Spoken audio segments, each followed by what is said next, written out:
कभी अगर पानी में, अगर इतना पानी में नहाए होंगे, इतना पानी घोघा रानी पढ़े खेले हो कभी? बचपन में सब खेला, इतना पानी घोघा रानी, इतना पानी, फिर डूब जाता है। है ना? तो अगर ज्यादा इतना पानी में, मतलब डूबने भर पानी में अगर आप नहाए होंगे कभी, तो पानी में अगर नीचे से ऐसे हाथ करिएगा ना, तो आप ऊपर चले जाइएगा, निकल जाता है आदमी, निकलता है ना।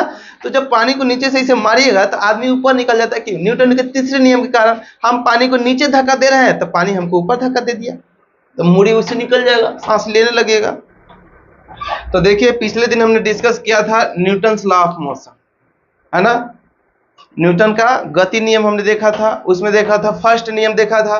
फर्स्ट नियम में हमने क्या बताया था कि कोई वस्तु चलती रहती है तो चलते रहना चाहती है, और रुकी रहेगी तो रुकी रहना चाहती है, मैंने अपने पुराने अवस्था में रहना चाहती है, जब तक उस पर कोई बाहरी से फोर्स ना लग जाए। सुनीता, तुम उधर क्या देख रही है ना? जब तक उस पर कोई बाहरी फोर्स ना लग जाता है तो उसको न्यूटन का प्रथम नियम कहते हैं। प्रथम नियम को हम लोग जड़त्व का नियम भी कहते हैं, है ना? जिसके कारण कैरम बोर्ड पे हम स्ट्राइकर से मारते हैं गोटी को, तो एक ही गोटी निकलता है, बाकी सब वहीं रह जाता है। होता है कि नहीं होता है? तो जड़त्व का नियम भी कहा जाता है, उसको गैलीलियो का नियम भी कहा जाता है। प्रथम नियम को जड़त्व का नियम, गैलीलियो का नियम भी कहा जाता है, क्योंकि गैलीलियो ने जड़त्व का नियम दिया था। ठीक है? और जड़त्व जो होता है, जड़त्व को इंग्लिश में बोलते हैं इनर्शिया बोलते हैं, और जड़त्व डिपेंड करता है मास पर, यानी कि द्रव्यमान पर। जड़त्व जो निर्भर करता है द्रव्यमान पर, जितने ज्यादा द्रव्यमान रहेगा उतने ज्यादा उसमें जड़त्व होगा। जैसे एग्जांपल, जड़त्व जो है, देखिए, जड़त्व सेम है, पहला नियम को ही जड़त्व का नियम कहता है, इसीलिए तो कि अपने जिस अवस्था में कोई वस्तु रहता है उसी अवस्था में रहना चाहता है, उसी को तो हम लोग जड़त्व का नियम कहते हैं, उसी को ना कहते हैं जड़त्व का नियम। तो जैसे स्ट्राइकर वाले बोल रहे थे कि यहाँ पर बहुत सारा गोटी एक दूसरे पर रखा रहता है, यहाँ से स्ट्राइकर से स्ट्राइक करते हैं इस पे, तो केवल एक ही को निकलता है, जिसपे उस पे लगता है फोर्स, लगता है ना, और बाकी सब गोटी जो रहता है वहीं पे रुक जाता है। क्यों? क्योंकि सब जो गोटी था पूरे का पूरे उसी स्टेज में रहना चाहता था, जैसे कि पहले में रखा हुआ था एक दूसरे पर, लेकिन एक ऊपर लगा तो और सबको तो हटना चाहिए था ना, कि सब हटा, नहीं हटा। इसके बाद आप क्या बताए थे कि कोई गाड़ी अगर है, ट्रेन में जा रहे हैं हम लोग, तो ट्रेन में अगर ब्रेक मारता है तो गाड़ी की ओर इंजन करके, गाड़ी की ओर मुंह करके, गाड़ी के इंजन की ओर मुंह करके अगर बैठा हुआ रहते हैं, तो ब्रेक मारता है गाड़ी, तो क्या करते हैं हम लोग, आगे की से झुक जाते हैं। किसके कारण? जड़त्व के कारण। और कौन सा जड़? गति के जड़त्व के कारण। कि वस्तु जो ट्रेन होती है वो चलते रहती है, मोशन में रहती है, यानी गति में रहती है, और जब ब्रेक मारती है यानी रुकना चाहती है, तो हमारा शरीर मोशन में ही रहना चाहता है। जब ट्रेन रुकेगी तब भी हमारा शरीर गति में ही रहना चाहता है, इसलिए हमारा शरीर जो होता है आगे की ओर से झुक जाता है। एक बार ट्रेन रुकेगी तो रुक जाना चाहिए ना, रुकता है नहीं, मोशन में ही रहना चाहता है, तो हम आगे गति से झुक जाता है। समझ में आया?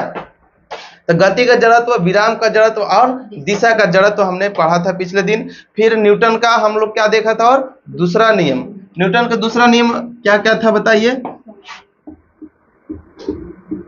न्यूटन क्या एक वैज्ञानिक है, ठीक है?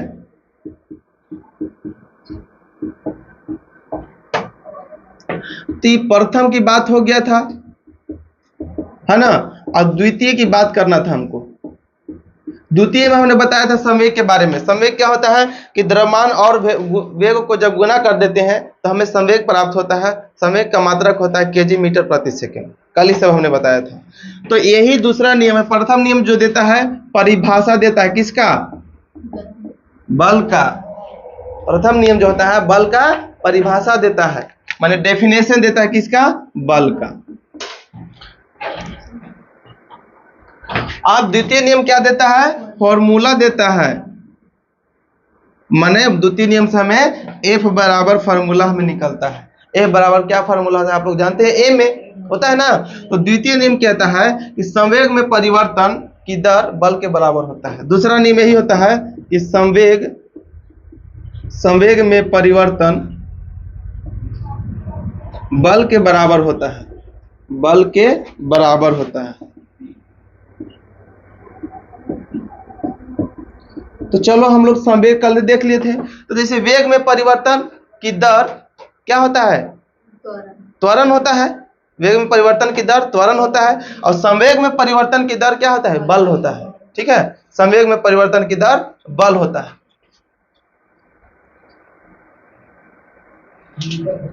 हो गया। अब यहाँ पे हमको ध्यान देना है कि संवेग में परिवर्तन क्या होगा। देखिए संवेग पर बराबर फॉर्मूला आता है, संवेग इंग्लिश में इसको बोलते हैं मोमेंटम बोला जाता है, और संवेग बराबर फॉर्मूला होता है mv, मतलब मास इंटू वेलोसिटी, यानी द्रव्यमान इंटू वेग होता है ना। तो अगर परिवर्तन कब हो, मास कभी बदलता नहीं है, द्रव्यमान कभी बदलेगा नहीं बदलेगा, वेग बदल सकता है, कभी वेग घट जाएगा कभी वेग बढ़ जाएगा। अगर हम ही द्रव्यमान हमारा मान लीजिए द्रव्यमान रहेगा, मान लीजिए 60 केजी द्रव्यमान रहेगा, मान लीजिए कि मेरा द्रव्यमान कितना है 60 केजी, और हम दौड़ रहे हैं, दौड़ते रहते तो शुरुआत में कम दौड़ेंगे, फिर तेज दौड़ने लगेंगे, जब थक जाएंगे तो फिर धीरे धीरे दौड़ने लगेंगे, यानी कि वेग बदलित रहेगा लेकिन हमारा वजन बढ़ेगा बदलेगा वही रहेगा वजन। तो इसलिए हम लोग जब संवेग में परिवर्तन करते हैं तो mv1 माइनस mv2 कर देंगे, यानी अंतिम वेग माइनस प्रारंभिक वेग, चाहे प्रारंभिक वेग माइनस अंतिम वेग, जो बड़ा रहेगा उसको आगे रखेंगे, जो छोटा रहेगा उसको पीछे रखेंगे, है ना।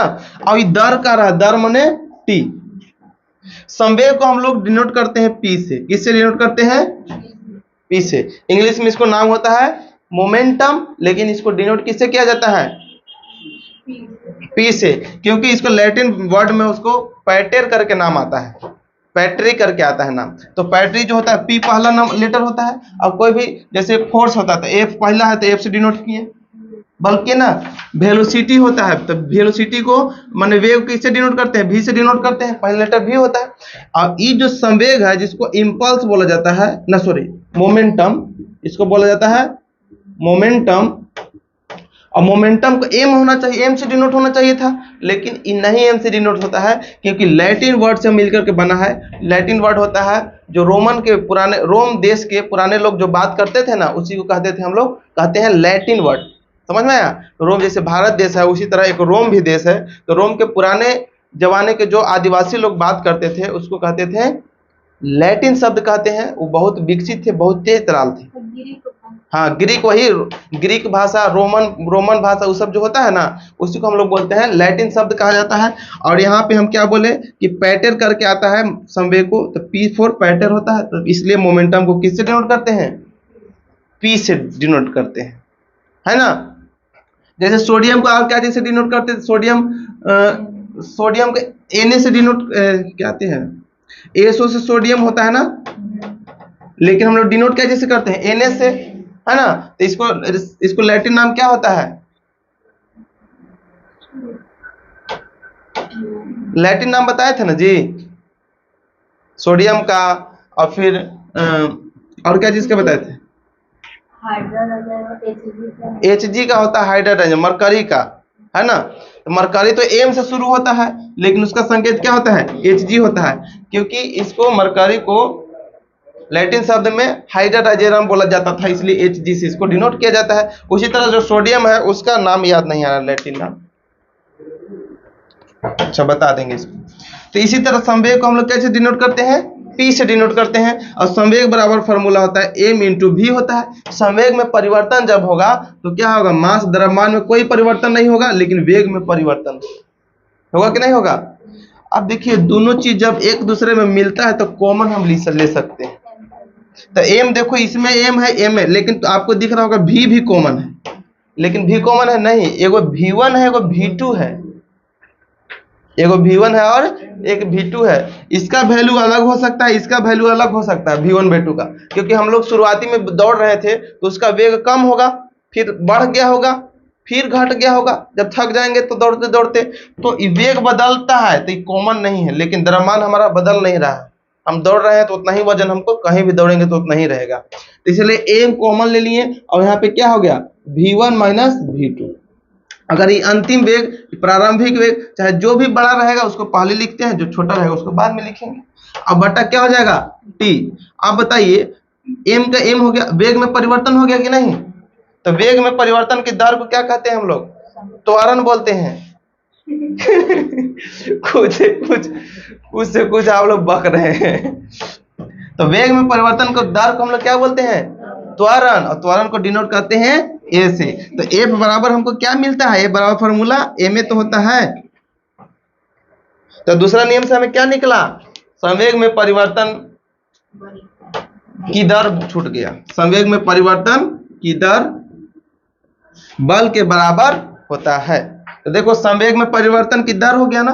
अब इसी को कॉमन ले लिए खाली मास को, तो वेग में परिवर्तन की दर को हम त्वरण कहते हैं। ए में बराबर बल बराबर फॉर्मूला होता है कि नहीं होता है। तो संवेग में परिवर्तन की दर बल के बराबर होता है। ठीक है। हाँ, कोई दिक्कत है इसमें आप लोग को? तो देखिए जो सोडियम जो था, सोडियम का जो लैटिन नाम होता है नाइट्रियम होता है। नाइट्रियम। तो देखो एन से ना हो रहा है ना, है ना। तो नाइट्रियम को अगर ऐसे लिखा जाए तो NaI से होगा नाइट्रियम, यही होगा। तो Na स्टार्टिंग है तो इसलिए Na से डिनोट करते हैं सोडियम को, जो कि सोडियम परमाणु संख्या 11 नंबर पे आता है ना। तो इसको बोलते हैं हम लोग नाइट्रियम, इसलिए Na से डिनोट करते हैं। इसी तरह पैट्री करके आता है इसका संवेग को, इसलिए P से डिनोट किया जाता है, लेकिन इंग्लिश में इसको नाम है मोमेंटम। समझ में आया। तो संवेग को डिनोट करते हैं P से, सोडियम को डिनोट करते हैं Na से, हाइड्रोजन माने मरकरी को डिनोट करते हैं Hg से, ऑरम मतलब किस को, ऑरम से किसको डिनोट करते हैं? ऑरम, सोना को ऑरम कहते हैं ना। अरे AU क्या है? ऑरम ना होता है, अर्जेंटीना में होता है जी, नहीं ऑरम होता है। हाँ ये है ऑरम, ठीक है। ऑरम मतलब सोना। सोना को हम लोग गोल्ड कहते हैं, लेकिन डिनोट करते हैं क्या, उसका संकेत क्या है सोना का? AU। Ag से चांदी को, अर्जेंटीना। उसी तरह संवेग को हम लोग P से डिनोट करते हैं। ठीक है। तो ये थे द्वितीय नियम, हम लोग समझ में आ गया ना। वेग में परिवर्तन की दर बल के बराबर होता है। वेग में परिवर्तन की दर से हमको बल मिला कि नहीं? ए में। अब ए में किसका फॉर्मूला होता है? बल का ही तो फॉर्मूला होता है ना। चलो तीसरा नियम की अगर बात कर लेते हैं हम लोग। अब बात कर लेते हैं हम लोग तीसरे नियम की, तृतीय नियम। तृतीय नियम में हम लोग पढ़ते हैं कि प्रत्येक क्रिया के बराबर प्रतिक्रिया होता है, और वो भी विपरीत दिशा में होता है, माने उल्टे डायरेक्शन में होता है। अगर हम कहें कि जो बोर्ड है, इसको हम इधर अगर धक्का लगा रहे हैं तो हम धक्का करने क्रिया कर रहे हैं, इसको धक्का दे रहे हैं उधर की ओर, लेकिन जो बोर्ड बल लगा रहा होगा हमको लगेगा इधर की ओर लगाएगा। जितना हम बड़ा बल लगाएंगे इस पे, वो भी उतना ही बल हमको लगाएगा, लेकिन ई लगाएगा इधर, हम लगा रहे हैं उधर। प्रत्येक क्रिया के बराबर प्रतिक्रिया होता है, और विपरीत दिशा में होता है, उल्टा दिशा में होता है, क्योंकि हम इधर लगा रहे हैं, इसको उधर धकिया रहे हैं, वो हमको इधर धकिया रहा है कि नहीं। जैसे आप एग्जांपल ले लीजिए, अगर कभी कभी ऐसे कुछ सामान गिरा है, पैसा वैसा गिरा है, और दो आदमी की नजर एक के बार में पड़ेगा, तो दोनों एक बार उठाइएगा कि नहीं, तो दोनों का सर टकराएगा ना। तो टकराएगा तो चोट दोनों के कम लगेगा, केकरा ज्यादा लगेगा, केकरा कम लगेगा? दोनों के बराबर लगेगा कि नहीं। लेकिन अगर हाथ से गाल पर मारते हैं तो क्या होता है? गाल को ज्यादा चोट लगता है कि हाथ को ज्यादा चोट लगता है? गाल को लगता है ना, क्योंकि गाल सॉफ्ट होता है, हाथ थोड़ा हार्ड होता है ना। लेकिन चोट दोनों पे लगता है, लेकिन महसूस हमको हाथ पे नहीं लगता होता है। जैसे सर टकरा के देखिए, तो दोनों का सर तो समान रहता है, सब आदमी के टकराएगा तो सबके सबके चोट समान लगेगा, लेकिन एगो हाथ रहेगा, गाल रहेगा, तो गाल सॉफ्ट होता है, हाथ बहुत हार्ड होता है, तो इसलिए हाथ पे चोट उतना लगता है, लेकिन महसूस हमें कम होता है कि नहीं होता है। तो प्रत्येक क्रिया के बराबर प्रतिक्रिया होता है। जैसे इस पे बहुत सारे नियम, बहुत सारे हम लोग उपकरण बनाते हैं, जैसे कि रॉकेट जो होता है, रॉकेट के नाम सुने होंगे ना। एगो सांप सीढ़ी होता है, सांप सीढ़ी में भी रॉकेट रहता है ऊपर चढ़ने का। सांप सीढ़ी गेम लूडो खेले हैं, सांप सीढ़ी कोनो तो सीढ़ी होता है, कोनो सीढ़ी नहीं होता, सीढ़ी की जगह रॉकेट होता है ना। रॉकेट जो होता है उसका ऐसा बनल रहता है, ऐसा बनल रहेगा ऐसा, और यहाँ पे ऐसे गोल कर रहेगा। यहाँ पे कोई आएगा, माने 5 पे आ गया तो 5 से सीधे यहाँ चल जाएगा। ठीक है। ये रॉकेट वाला भी होता है। उसने रॉकेट जो होता है अंतरिक्ष यान में जो भेजा जाता है, अंतरिक्ष में भेजा जाता है, वो क्या होता है? न्यूटन के तीसरे नियम पर कार्य करता है। वो क्या करता है? न्यूटन के तीसरे नियम पर काम करता है। या फिर अगर हम नाव से जब पानी में नाव रहता है और नाव से जमीन पर कूदेंगे तो नाव कहाँ चल जाता है, पीछे चला जाता है, चला जाता है ना। ये सब हम करके दिखाएंगे, कोशिश करेंगे करके दिखाएंगे, लेकिन हम लोग छोटा सा अभी रिवीजन कर रहे हैं, इसको करके नहीं दिखाएंगे, नाव से कूद के आपको दिखाएंगे। ठीक है, कुछ ऐसा करके दिखाएंगे, लेकिन अभी हम लोग रिवीजन कर रहे हैं, शॉर्ट में कर रहे हैं, तो टाइम खत्म हो जाएगा यही करने में, तो हम लोग पढ़ ही नहीं पाएंगे, है ना। तो रॉकेट नाव से जब कूदोगे, मान लीजिए ये एक तालाब बना देते हैं,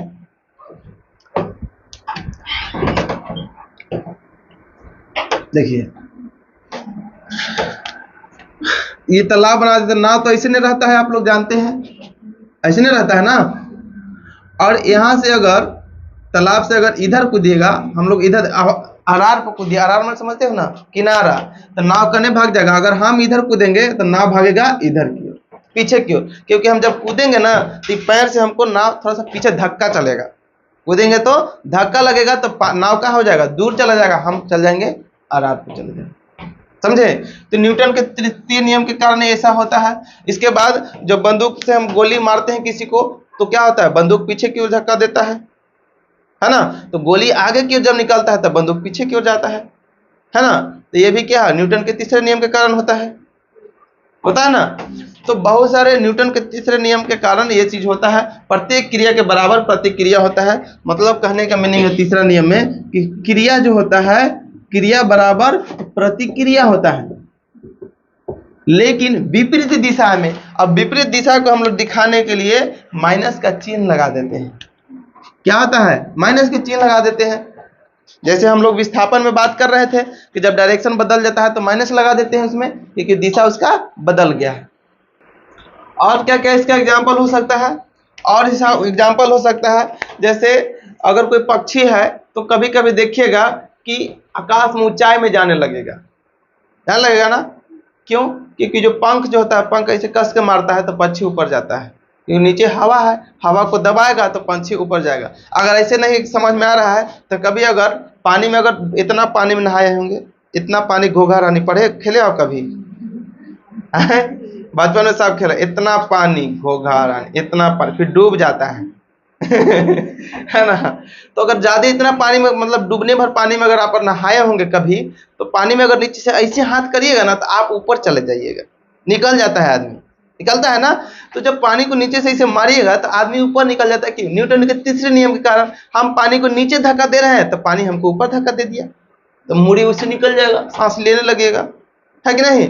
और क्या कर सकते हैं, या फिर वो एग्जाम्पल नहीं था तैरने वाला ऐसे करके, अब पानी को ऐसे करके ऐसे खींचता है, पानी को ऐसे करके पीछे खींचता है तो पानी उसको आगे कर देता है। तो तैर के आदमी ऐसे से करते करते, अरे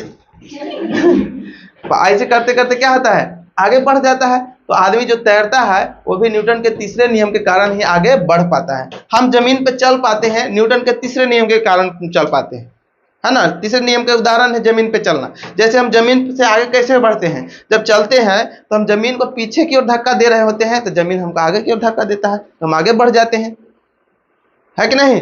और धक्का कब ज्यादा देंगे, जब फ्रिक्शन जितने ज्यादा लगेगा उतने ज्यादा धक्का देंगे। जैसे अगर छत पे तोरी सरसों समझते हो ना, सरसों का दाना अगर छत पर बिखरा हुआ है, आप उस पर दौड़ के दिखाइए, घर्षण कम लगेगा तो धक्का अच्छा से नहीं दे पाइएगा, नहीं धक्का दे पाइएगा तो दौड़ नहीं पाइएगा, होता है कि नहीं। अगर आपको अगर यकीन नहीं हो रहा है कि हम चलते हैं तब पीछे पर धक्का देते हैं, धावा को देखिए, पहले इसी से गड्ढा कर लेगा, तनी तनी से गड्ढा करके वैसे कर ले रहेगा, ताकि जब दौड़ रेस वाला, तो दौड़े तो एकदम पूरा कस के इसको धक्का देंगे। और जब धक्का देखेंगे तो जैसे दौड़ेला स्टार्ट करिएगा, देखिए पीछे धूरी उड़ता है, यानी धूरी को हम पीछे फेंक रहे हैं और जमीन हमको आगे फेंक रहा है ना। ये सभी न्यूटन के तीसरे नियम के कारण ये सभी हम लोग को देखने को मिलता है। प्रत्येक क्रिया के बराबर प्रतिक्रिया होता है, ठीक है। तो चलो, जैसे हेलीकॉप्टर भी जो उड़ते हैं, हेलीकॉप्टर समझते हो ना, हेलीकॉप्टर और हवाई जहाज में अंतर होता है। हेलीकॉप्टर में डायना लगा रहता है ईसन का, ये डायना लगा रहता है। ये जो नचता है ना, इसके वजह से, नचने की वजह से हेलीकॉप्टर से आकाश में चल जाता है, उतना भारी चीज। कभी कभी आप लोग ईसन का देखिए, घिरनिया ऐसे करे वाला, ऐसे उड़ जाता है ऊपर में, है ना। तो उसका पंखी ऐसा बनावल रहता है कि ऐसे करिएगा कस के ना तो आकाश में उड़ जाएगा। जब वो पंखी को मैंने हवा को नीचे दबाता है और जो नचने वाला घिरनी होता है वो ऊपर चला जाता है। ठीक है, तो ये सभी न्यूटन के तीसरे, हेलीकॉप्टर का उड़ना भी है न्यूटन के तीसरे नियम। पंछी जो होता है आकाश में उड़ते हैं, न्यूटन के तीसरे नियम की वजह से दो उड़ते हैं। इसके बाद क्या है, आदमी तैरता है, न्यूटन के तीसरे नियम का उदाहरण है। ये सभी न्यूटन के तीसरे नियम का उदाहरण है, बहुत सारे। ठीक है, अब थोड़ा पढ़ते हैं हम लोग, इम्पल्स पढ़ लेते हैं। इम्पल्स मतलब होता है आवेग। ठीक है, तो आवेग में हमको पढ़ना होता है। इम्पल्स को हम लोग आई से भी कभी कभी डिनोट कर दिया जाता है। तो आई फॉर इम्पल्स, आई से अगर डिनोट करते हैं, इसी को इनर्शिया को भी, मोमेंट ऑफ इनर्शिया को भी आई से डिनोट किया जाता है। तो ये कभी कभार आई से डिनोट किया जाता है, ज्यादातर नहीं किया जाता है, दूसरे लेटर से इंडिकेट किया जाता है इसको। तब यहाँ देखिए कि जो आवेग होता है, अगर बहुत बड़ा बल छोटे समय के लिए लगता है तो उस समय हमको आवेग उत्पन्न होता है। आवेग, आवेग उसी को कहते हैं कि जब बहुत बड़ा बल छोटे समय के लिए लगता है, कुछ सेकंड अंतराल के लिए लगता है, तो उसको हम लोग बोलते हैं आवेग। और आवेग से हमें क्या मिलता है, झटका महसूस होता है। आवेग की वजह से हमें झटका महसूस होता है। जैसे मान लीजिए कोई को तमाचा मारना है, ऐसे तमाचा मारना है और ऐसे मारिएगा कस के, हम अपने से नहीं मारेंगे, ऐसे खाली कर रहे हैं तो गाल पर कुछ सेकंड के लिए ही टच होता है। लेकिन अगर ऐसे मारिएगा चोट लगेगा? नहीं लगेगा। क्यों क्यों चोट नहीं लगेगा? कि समय बढ़ गया है। अगर बड़ा सा बल छोटे से समय बहुत छोटा होना चाहिए, जब छोटा समय एकदम रहेगा तब उसमें हम लोग क्या मिलेगा, आवेग मिलेगा। आवेग से हमको झटका महसूस होता है। आवेग को हम लोग बोलते हैं इंग्लिश में इम्पल्स। अगर इसका मात्रक की बात कर लिए तो क्या इसका मात्रक कर सकते हैं, न्यूटन सेकेंड हो जाएगा। न्यूटन सेकेंड होगा कि नहीं, कि बल का मात्रक क्या होता है, न्यूटन, और टाइम का सेकेंड, तो न्यूटन सेकेंड हो गया। लेकिन डायमेंशनल फार्मूला अगर निकला होगा तो पहले न्यूटन को तोड़ करके जहां तक टूटेगा वहां तक तोड़ना होगा, समझे। यानी बल को हमको पहले तोड़ना होगा, तो बल बराबर होगा एम में होगा और गुने टी, और फिर एम को छोड़ के वी बटा टी गुने टी हो गया। फिर भी टी को तोड़ना होगा, एम वी को तोड़ना होगा, एम इंटू वी को क्या होगा, डी बटा टी गुने टी, ऐसे होगा। होता है कि नहीं। तो जहां तक टूटेगा इसको तोड़ेंगे, फिर ऐसा मात्रक निकालेंगे, उसके बाद निकालने के बाद हम उसको क्या निकालेंगे, फिर डायमेंशनल फार्मूला। लास्ट में डायमेंशनल फार्मूला निकलता है, कई बार आप लोग को हम बताए हैं, है ना। तो इसी तरह इसका डायमेंशनल फार्मूला निकालना होगा। तो बल का आप लोग जान लीजिए सीधे सीधे mlt-2 होता है बल का, याद कर लीजिए बल का, क्योंकि बल बड़ी चीज में आता है। कार्य निकालना होगा तब भी बल इस्तेमाल करना होगा। अगर हम लोग यहाँ पे आवेग की बात किया जाए तब भी बल निकालना होगा।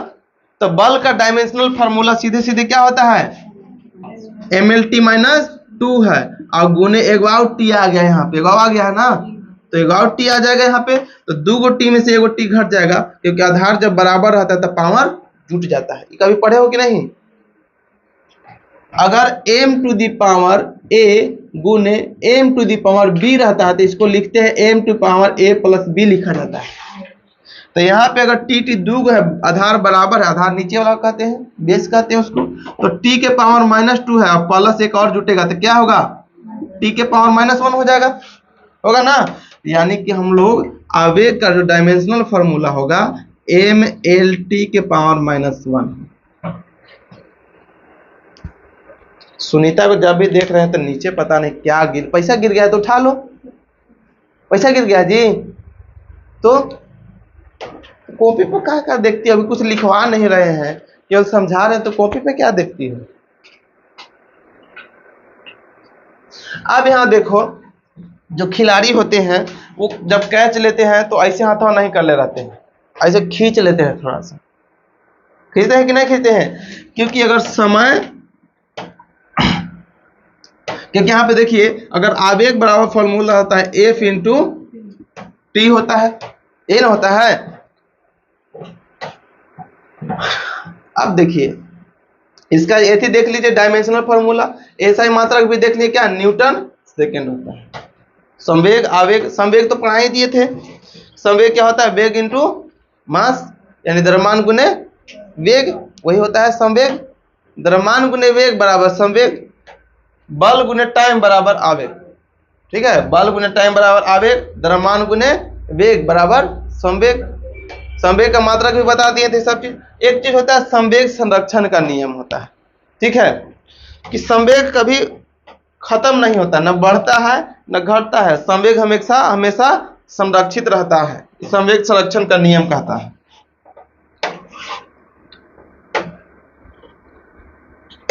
तो देखिए संवेग संरक्षण का नियम देखते हैं हम लोग, कंजर्वेशन ऑफ मोमेंटम इसको बोला जाता है, कंजर्वेशन ऑफ मोमेंटम, इसको बोलते हैं संवेग संरक्षण का नियम, संवेग संरक्षण का नियम, कंजर्वेशन ऑफ मोमेंटम इसको कहते हैं। क्योंकि संवेग कभी होता जो है वो खत्म नहीं होता है, न कम होता है न बेसी होता है, ठीक है, उसी को बोलते हैं हम लोग संवेग संरक्षण का नियम। अगर दो बॉल होता है, इधर से बॉल एगो इधर से बॉल, दोनों तरफ से फेंका जाता है तो दोनों टकराएगा तो संवेग निश्चित रहता है, यही कहता है संवेग संरक्षण का नियम, कि संवेग मास इंटू वेलोसिटी हमेशा समान रहता है। एग्जाम्पल के लिए बंदूक की अगर बात कर लेते हैं तो बंदूक में एक बंदूक है, अब एक गोली है, दो ही चीज पे काम करेगा ना। गोली के वजन कम होता है, इसका मास जो होता है कम होता है, लेकिन बंदूक का जो वजन होता है ज्यादा होता है कि नहीं होता है। इसके बाद जो गोली का वेलोसिटी होगा, जो वेग होगा, वो ज्यादा बहुत तेजी से भागता है, यानी वेलोसिटी गोली का ज्यादा होता है जब छोड़ा जाता है, फायर किया जाता है बंदूक से तो। लेकिन बंदूक का वेलोसिटी जो झटका पीछे की ओर लगता है वो कम लगता है, तनिसन लगता है, यही ना होता है। तो जब बंदूक से गोली छोड़ी जाती है तो उसके बराबर होता है M1, अच्छा बंदूक की जगह हम B लिख देते हैं, है ना, जहां जहां बंदूक लिखा रहेगा तो उसके B लिख देंगे। इसके बाद VB बराबर M, गोली को G लिख दें, MG गुने VG, ये दोनों के बराबर हो। कहने का मीनिंग है कि M मतलब क्या हुआ इसका? मास, मास माने द्रव्यमान, मतलब बंदूक का द्रव्यमान ज्यादा होगा तो वेलोसिटी कम होगा। जब अब यहाँ पे बंदूक सॉरी गोली जो है उसका द्रव्यमान कम होगा तो वेलोसिटी ज्यादा होगा। बंदूकिया ज्यादा तेजी से भागता है, सॉरी बंदूकी बहुत तेजी से भागता है कि गोली तेजी से भागता है? बताइए तो। गोली तेजी से भागता है ना, क्यों? क्योंकि उसका द्रव्यमान कम होता है, गोली का द्रव्यमान कम होता है, बंदूक का द्रव्यमान ज्यादा होता है, इसलिए वो ज्यादा तेजी से नहीं झटका देता है, लेकिन जो गोली होता है बहुत तेजी से झटका देता है, निकलता है, जिसके वजह से अब ये दोनों का जो वैल्यू होगा ना, ये दोनों का वैल्यू आपस में बराबर होगा, इसलिए हम कहते हैं इसको कंजर्वेशन ऑफ मोमेंटम, संवेग संरक्षण का नियम, ठीक है। क्योंकि जब स्ट्राइक होता है, स्ट्राइकर होता है, बंदूक मुझे ऐसे खींचल रहता है ना, पुटपुटिया तो आप लोग छोड़वे किए होंगे, पहले वो पीछे जाता है और फिर जब दबाइएगा ना तो जाके पुटपुटिया पर लग जाता है, जो मसाला भरल रहता है पुटपुटिया मुंह पर लग जाता है तो ही पुट सीन करता है ना। तो यहाँ पे हम लोग क्या कह सकते हैं कि जो स्ट्राइकर इस पे स्ट्राइक करता है बंदूक के पीछे वाला हिस्सा पर, ऐसे गोली के पीछे वाला हिस्सा पर, ऐसे गोली के पीछे वाला हिस्सा रहता है, यहाँ पे गोली के पीछे वाला रहता है, ठीक है। गोली के हम इसमें क्या कैसे बनता है इस सब हम बात नहीं करेंगे, बस बात करेंगे कि स्ट्राइकर जब इस पैसे रहेगा, या स्ट्राइक जाके पैसे करेगा, इसमें आग जल जाता है, आग जलने के वजह से बहुत ज्यादा प्रेशर होता है, और ज्यादा प्रेशर होने की वजह से इसमें से निकल के गोली बाहर चला जाता है, ठीक है। क्योंकि आपको तो क्या लगता हो कि बंदूक की गोली इतना तेजी से कैसे भाग जाती है? प्रेशर की वजह से भाग जाता है, इसमें बहुत तेजी से बहुत आग लग जाती है, इसके अंदर बारूद भर रहता है और आग लगता है तो बहुत ज्यादा प्रेशर हो जाता है, यानी कि दाब इसके अंदर बहुत ज्यादा होता है, उसी की वजह से बहुत तेजी से भागता है, ठीक है। तो जो बंदूक होता है पीछे कम झटका देगा, लेकिन जो गोली बहुत तेजी से आगे निकलता है ना, क्योंकि इसका द्रव्यमान कम होता है और बंदूक का द्रव्यमान ज्यादा होता है, इसलिए इन दोनों का वैल्यू, इन दोनों का गुना करेंगे, जितना होगा उतना ही इन दोनों को गुना करने पर होगा, इसलिए संवेग संरक्षण के नियम बराबर होता है, हम लोग बोल सकते हैं M1V1 बराबर M2 V2। M1V1 क्या है? M1 मतलब कोई पहला वस्तु होगा तो कोई दूसरा वस्तु होगा, पहला वस्तु का वेग दूसरा वस्तु का वेग, यहाँ पे दो वस्तु कौन कौन है, एक बंदूक है, गोली है ना। तो संवेग संरक्षण का नियम हम लोग कर दिए, समाप्त कर दिए। अब अगले दिन से हम लोग नए टॉपिक की ओर बढ़ेंगे, ठीक है। तो जितना सारा हम लोग गति के मोशन के बारे में पढ़ना था वो सब खत्म कर दिए। अब थोड़ा सा हम लोग पढ़ेंगे कुछ दिन अगले चैप्टर में, बहुत सारे बल होते हैं। बल एक प्रकार के नहीं होते, बड़ी मनी प्रकार के होते हैं। तो कुछ बहुत सारे जो बल हैं उसके बारे में हम एक टॉपिक में केवल बल के बारे में डिस्कस कर देंगे, कितने सारे बल होते हैं, कौन कौन से बल होते हैं, ठीक है।